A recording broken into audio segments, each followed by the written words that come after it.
Hello and welcome again to our series of studies looking through Luke's Gospel. Today we're in chapter 5. So if you'd like to join me, I invite you to turn there in your own Bible. I'm going to read from Luke chapter 5 and I'm going to read verses 12 to 16. So let's turn there. While Jesus was in one of the towns, a man came along who was covered with leprosy. When he saw Jesus, he fell with his face to the ground and begged him, "Lord, if you're willing, can you make me clean?" Jesus reached out his hand and touched the man. "I am willing," he said, "be clean." And immediately the leprosy left him.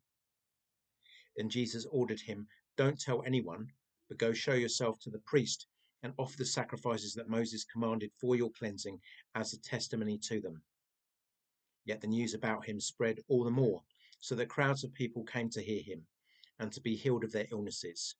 But Jesus often withdrew to lonely places and prayed. So we know that Luke, the writer of this gospel, was a physician, a doctor.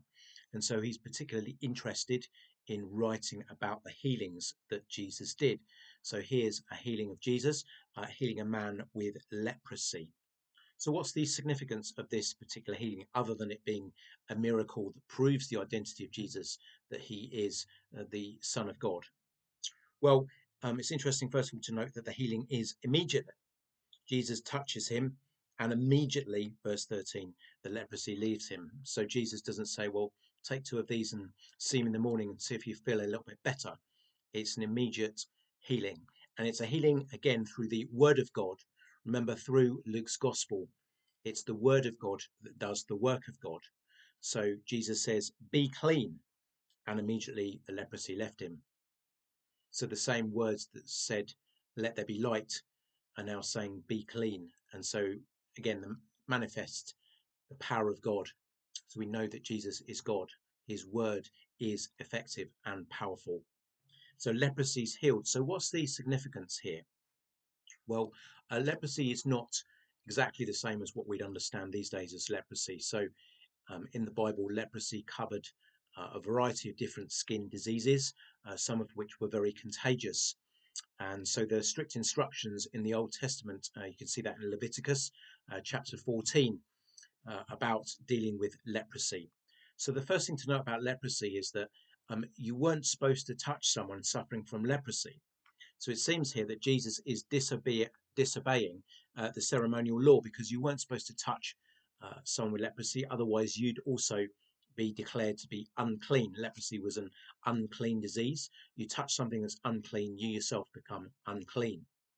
But it's showing something about the special nature of Jesus here, that Jesus, if you like, breaks the law, touches the guy, and rather than being made unclean himself, he actually makes the man to be clean from leprosy instead. So it kind of goes in the opposite direction to where it's supposed to. Jesus is supposed to be made unclean, but instead he cleanses the man. And it's interesting to note also that in the Old Testament, often leprosy on the outside was a sign, or seen as a sign of sin on the inside. So being healed of leprosy on the outside, again, has an equivalence of being cleansed or healed from sin on the inside. So, for example, if you have a look at the story back in 2 Kings chapter 5 of Naaman, and his story is interesting as someone who's a leper, who's cleansed and healed, but also saved as well, cleansed by God and renewed and restored. So Jesus simply speaks a word and the man is cured of his leprosy. Now, leprosy was a disease that meant people were supposed to be separate from their family and community. The old story of the leper with the bell was true in many cases, that lepers had to stay outside of town, and if they approached the town, they had to have a bell to keep people at a distance, basically, because if you touch them, as I say, you become unclean.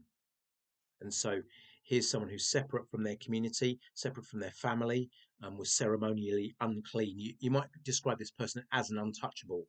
But what does Jesus do? He touches the untouchable. He brings healing, cleansing, restoration, and salvation here. Now, following the cleansing from the disease. The man is told to go and see the priest in verse 14. Well, why? Well, again, this is to follow the law of the Old Testament, that it was the priest that verified whether you were clean or unclean. So from someone to move from being unclean with leprosy to being cleansed, the verification came through the priest saying, yes, this person is now clean. And also there were sacrifices to be offered, to be offered in thanksgiving, and also sin sacrifices. Again, you can read those about them in Leviticus chapter 14. So he's asked, the man is told to go and, as the law specifies, to go and offer the sacrifices that Moses commanded, but not to say anything. Now you might think, well, why does Jesus want this man to keep quiet? Why doesn't he tell him to go and all over the countryside and tell people he's been healed and, that Jesus is God, etc.? Well, I think we've mentioned this before, and we'll surely say it again, that people had a wrong interpretation at this point of what the Messiah would be like. And even John the Baptist is somewhat confused, as we're going to get to, exactly the nature of Jesus' ministry. People expected the Messiah to come and sit on the throne of David in Jerusalem, declare themselves king throughout the Romans, and make Israel great again. But Jesus' kingdom is not of this earth. So at this stage, it's not the right time for Jesus to publicly be shouting about his identity and his ministry. And so therefore he's told not to go and tell anyone, but just to go to the priest, get the cleansing, the healing verified, and then go about his business. Yet, obviously, the news can't be contained, and news spreads about him. And so crowds of people come to hear him and to be healed. So notice the healing and the hearing goes together. It's the healings that verify the message and the messenger, to say this messenger is from God. Indeed, it is God himself. And so therefore, listen to the message. How do we know whether Jesus' message is one we should listen to? Well, it's the healings that testify. They're the signs that authenticate the message. So the healings don't point in and of themselves.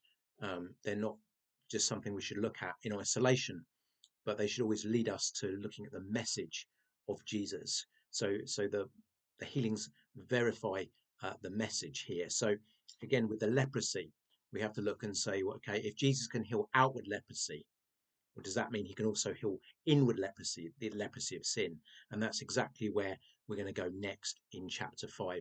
So I hope you can tune in for the next episode.